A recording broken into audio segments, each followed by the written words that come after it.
Aujourd'hui, nous accueillons Camille Lefeuvre, chargée de projet à Toulouse Métropole Emploi, qui vient nous parler du programme Égalité professionnelle.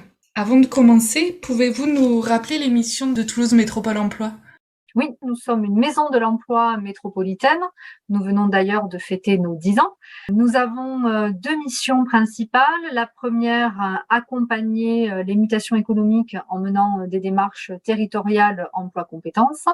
Et la deuxième, c'est de contribuer au développement de l'emploi local par le biais de la clause sociale. Clause sociale dont je fais partie, puisqu'effectivement, je suis chargée de projet clause sociale au sein de Toulouse Métropole Emploi. Nous sommes aujourd'hui un pôle clause sociale où travaillent 7 facilitateurs par secteur d'activité. Donc, il y a 3 personnes sur le secteur du BTP, 2 personnes sur les marchés en rue et le développement du partenariat local, une personne qui suit les marchés de l'État au niveau régional et moi-même qui suis les marchés de services.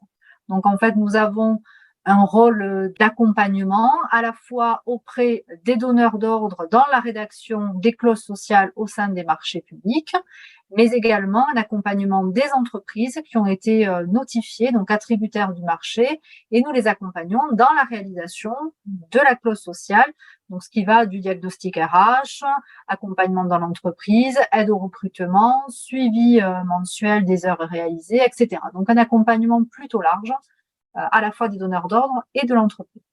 Tout à l'heure, je parlais du programme Égalité professionnelle, donc j'insiste sur elle parce que là, on repère, si on le voit écrit, le pronom personnel féminin de la 3e personne du singulier. Ce programme, il est développé par TME et il a pour objectif, je cite, de faire l'accès des femmes à l'emploi durable une priorité. C'est-à-dire, en quoi consiste ce programme ?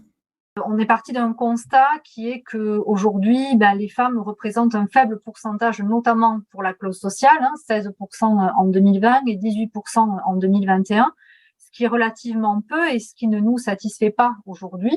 Et donc, on a travaillé en interne sur un programme que nous avons intitulé effectivement Égalité professionnelle. L'objectif étant, d'une part, d'augmenter la part des femmes dans les clauses sociales, mais aussi et surtout d'élargir en fait le champ des possibles pour les femmes et de les orienter vers des métiers dits traditionnellement masculins, donc les secteurs du bâtiment, des travaux publics, mais aussi dans les services, les transports, le gardiennage, la sécurité. Donc favoriser la mixité professionnelle, mais également favoriser l'insertion professionnelle des femmes qui en sont plus éloignées de par leurs difficultés sociale, situation de précarité ou de violence. Voilà, l'objectif de départ, c'était celui-là. D'accord. Là, par rapport au pourcentage, 16% en 2020, 18% en 2021, on parle de pourcentage lié à l'activité de Toulouse Métropole Emploi ou... Oui, 18% de femmes dans les clauses sociales. Donc, on a réalisé quand même plus de 700 000 heures d'heures d'insertion en 2021. Donc, c'est vrai que quand on dit 18% de femmes, c'est peu. Et contrairement à d'autres territoires qui ont d'autres chiffres bien plus élevés, on a vraiment à cœur de pouvoir favoriser l'emploi des femmes, notamment par le biais de la clause sociale et dans des secteurs, si possible, qui leur sont un petit peu difficiles d'accès aujourd'hui. Voilà. Et donc, depuis le lancement de ce programme, vous avez pu accompagner combien de personnes ? Alors en fait, dans ce programme, il y a eu plusieurs types d'actions et d'accompagnement. La première chose, c'est que nous avons organisé des tables rondes permettant de mettre en lien des entreprises, des fédérations, des demandeuses d'emploi et des conseillers qui les accompagnent. Donc autour de ces tables rondes, il y a eu des échanges autour des métiers, des formations, des contraintes, de l'accès à l'emploi. Il y a eu donc des témoignages également de salariés EES de ces secteurs d'activité dans le transport, dans les travaux publics, dans le bâtiment. Suite à ces tables rondes, ont émergé des visites de chantier dans les entreprises, ont également émergé des stages de découverte métier. Il y a eu également un partenariat un petit peu plus spécifique à l'initiative notamment d'Émilie Provençal, qui est la déléguée départementale aux droits des femmes et à l'égalité, sur l'accompagnement des femmes en parcours, ce qu'on appelle PSP, parcours de sortie de prostitution. Et donc, effectivement, nous avons également animé des tables rondes un petit peu plus spécifiques par rapport à ces femmes-là, avec notamment des acteurs de l'insertion et du secteur de l'insertion par l'activité économique notamment. Il y a eu également des actions de recrutement, notamment le 8 mars, avec des job dating, des visites de sites. Il y a eu également, en termes d'action, des rencontres avec notamment Acto pour sensibiliser aujourd'hui les associations qui accompagnent ces femmes à peut-être comment lever les freins par rapport à l'accès à la langue. Donc Acto est venu présenter le dispositif clé en main. Voilà, quand on parle du programme égalité professionnelle et des actions qui ont été menées, on a fait et organisé un panel d'actions comme ça. On en est arrivé même à dispenser des affiches où vraiment on a mis en avant toutes ces femmes qui travaillent aujourd'hui dans des secteurs dits traditionnellement masculins pour encourager les autres jeunes femmes ou moins jeunes à venir vers ces secteurs d'activité. Donc le rendu aussi, c'est toute cette campagne de communication sur les réseaux par le biais d'affiches et de témoignages. Alors, dans le cadre d'égalité professionnelle, mais ou entre autres projets, hein, pour vous, quels sont les enjeux liés à la lutte contre l'illettrisme, les compétences clés ou les savoirs de base, et de quelle façon vous y êtes amené à y contribuer? Alors, ce que l'on a pu constater au fur et à mesure de nos échanges, notamment dans le cadre de ce programme égalité professionnelle, c'est qu'aujourd'hui, la maîtrise de la langue ou des savoirs de base est un atout. Il faut absolument pouvoir bien l'intégrer pour accéder à l'emploi. Donc, la non-maîtrise de la langue, aujourd'hui, c'est un frein. C'est un frein pour accéder à l'emploi, pour monter en compétences, pour évoluer, pour aussi se maintenir dans l'emploi.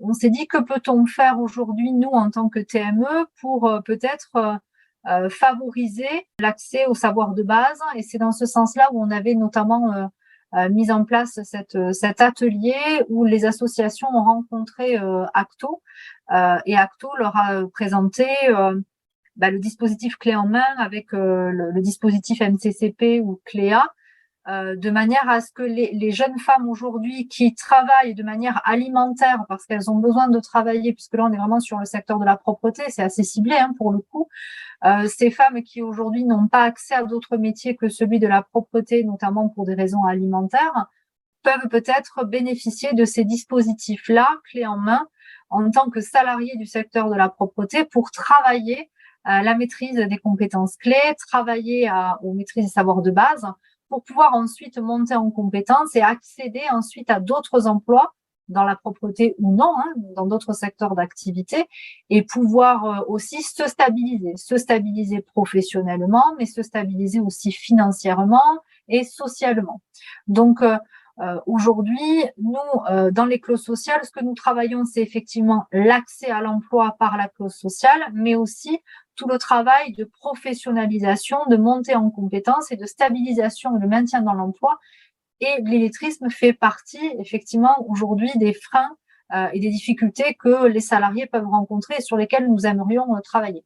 On l'a notamment vu suite à la période, malheureusement, du Covid, où il a fallu tous se réorganiser avec du coup moins d'échanges en face à face, mais plus d'écrits, plus de visio, plus de SMS, et certains certains salariés en général, d'ailleurs pas que les femmes, se sont retrouvés en difficulté et isolés de leurs collègues, de leur employeur, parce que justement ils n'avaient plus ce lien oral avec l'entreprise ou avec les collègues. Donc c'est vraiment un thème intéressant et pour lequel il faut qu'on s'attarde à travailler, parce que même l'entreprise aujourd'hui, effectivement, Monsieur Moulette parlait des coûts cachés de l'entreprise, mais c'est ça aussi, c'est effectivement l'entreprise doit se rendre compte que il y a aussi un impact économique pour elle du fait de ces freins-là liés à l'illettrisme. Donc, il y a d'un côté, effectivement, la difficulté d'accès à l'emploi pour les demandeurs d'emploi, mais il y a aussi comment je gère en entreprise